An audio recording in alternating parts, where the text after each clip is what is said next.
กำลังออกเดินทางจากล่วงพระบางจะไปปากแปงอุดมไซเนาะขี่เรือไปนำลูกค้าตอนนี้ก็เป็นบรรยากาศตอนเช้าเวลา7 โมงเช้าเนาะอันนี้ก็เป็นบรรยากาศอยู่ในเรือกับลูกค้า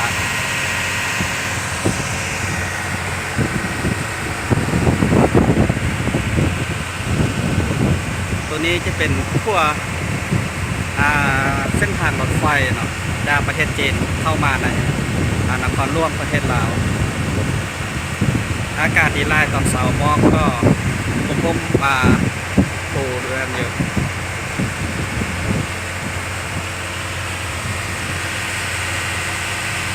อันนี้ก็เป็นรถทัวร์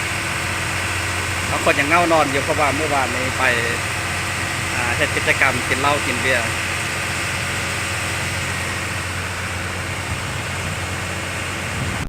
บรรยากาศขี่เรือไปเมืองปากแปงตอนนี้ก็มาฮอดบริเวณจุดท่องเที่ยวของนักท่องเที่ยวที่เข้ามาล่วงพระบางเนาะบนนี้จะเป็นปากน้ำปูเข้ามาน้ำคลองเนาะมันจะมีถ้ำติ่งอยู่นี้แล้วก็ฟากน้ำก็จะเป็นภูนี้ก็จะเป็นภูเขาบอกว่าเป็นโรงของนางวัวผู้ใดเคยได้ยินประวัติเนาะหรือว่ามีคนเล่าให้ฟังประวัติของนางวัวอันนี้ก็จะเป็นโรงจากนั้นก็จะมาทำติ่งเนาะอันนี้ก็ตัวนี้จะเป็นภูเนาะที่ว่าเมื่อกี้เป็นภูประวัติมีโลกสมของนางวัวเนาะก็จะเป็นปากอูเนาะปากอูเป็นน้ำอูตกใส่น้ำคลองจุดนี้เรามาฝั่งนี้ก็จะเป็นถ้ำติ่งเนาะถ้ำติ่งอีกฝั่งนึงบางคนก็บอกว่าปากอูเนาะถ้ำปากอูถ้ำปากอูหมายความว่าเป็นถ้ำนี้ตั้งอยู่ระหว่างถ้ำอูลงใส่น้ำคลองเนาะบรรยากาศตอนเช้าบรรยากาศดีหลายตอนนี้ยังช่วยเรา8-9 โมงนี่ยังบ่มีแสงตะเวนมีแสงแดดเลยตรงส่วนนี้ก็จะอยู่นั่นแล้วตัวนี้เป็นที่เขาห้องมอบูดาเคปสร้างเก็บอันนี้ก็จะเป็นเส้นทางขึ้นไปถ้ำเชิงธรรมศาสตร์ที่ใต้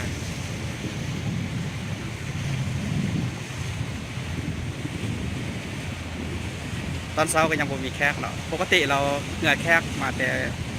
ปากแปงมาวันนี้ก็ประมาณนั่นแหละ1 โมง 2 โมงเลยจะมีแขกเข้ามาเต็มแล้วก็เหงื่อมาเต็มร่วมก็ฮอตตีกับ8 โมง 9 โมง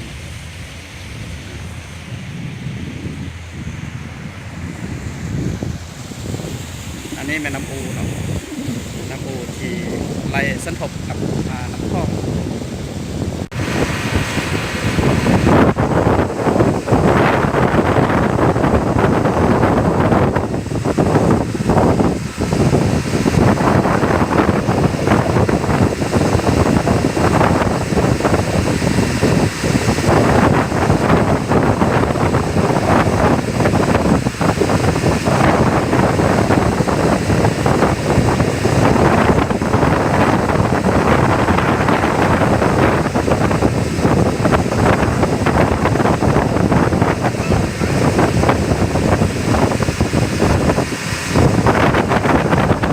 คือบรรยากาศ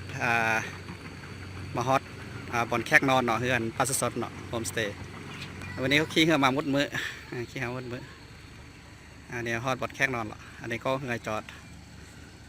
ธรรมศาสตร์ดีไลน์ฟักนานเป็นตะเวนทีนี้มันฝนคือจิตตกนะท่านหัวมันมืดเบิ่งบรรยากาศแถวนี้ก็อันนี้ก็อยู่โฮมสเตย์เนาะเป็นเฮือนปลาสดแถวนี้ไปก่อนไปเล่นไง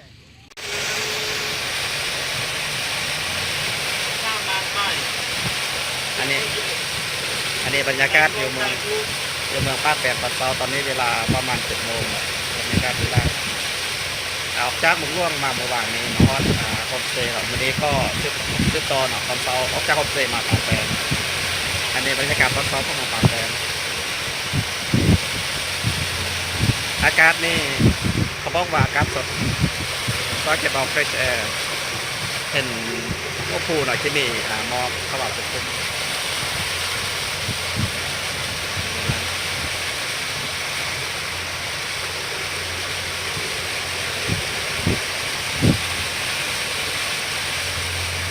ก็มาเป็นแกนเป็นเรื่อง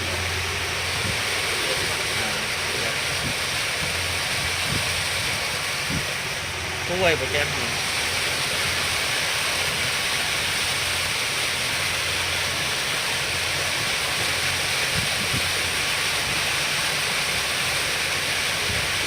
ทีนี้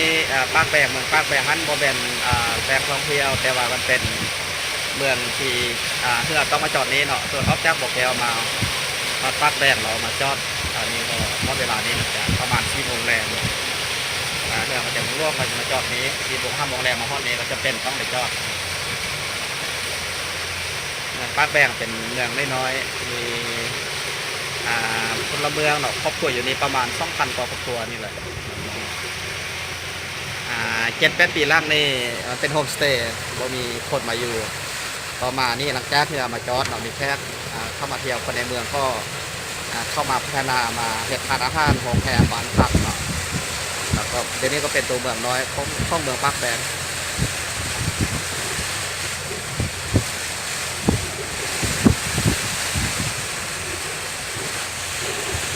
ตัวนี้เป็นท่าเรือของเมืองปากแบนเนาะเรือก็จะมาจอดอยู่นี่แหละ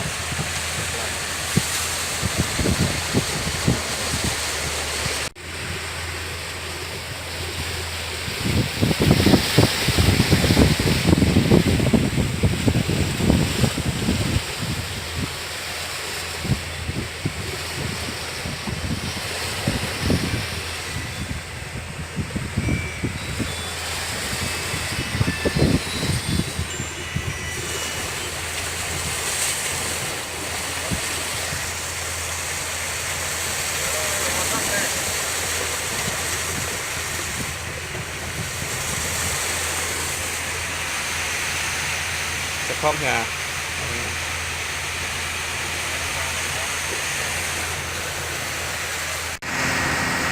ตอนนี้มาฮอดคอแก้วเนาะคอแก้วไม่ทรายหรอกฟังนี่เป็นฟังไทยเสียงห้องไทย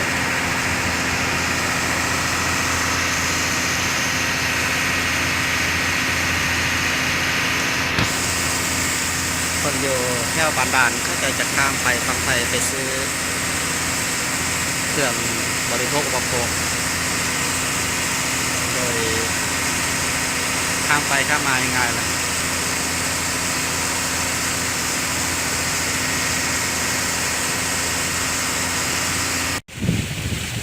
อันนี้เป็นพวกคามท่าด่านเชียงของฝั่งลาวก็จะเป็นห้วยสายเชียงของประเทศลาวห้วยสายประเทศลาวเชียงของประเทศไทย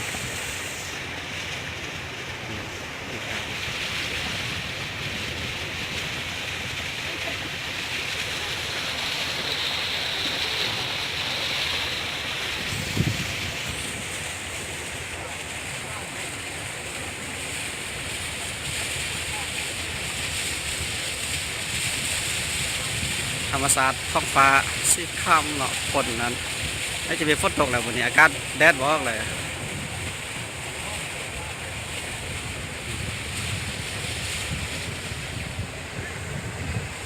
ท่าเรือบ้านห้วยทรายตอนนี้รถกำลังจะจอดอันนี้สินค้าเรือน้อยที่เขาจะ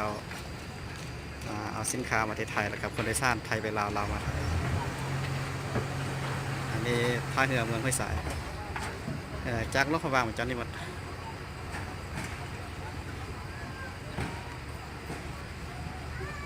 มากระโดนต้นเก่า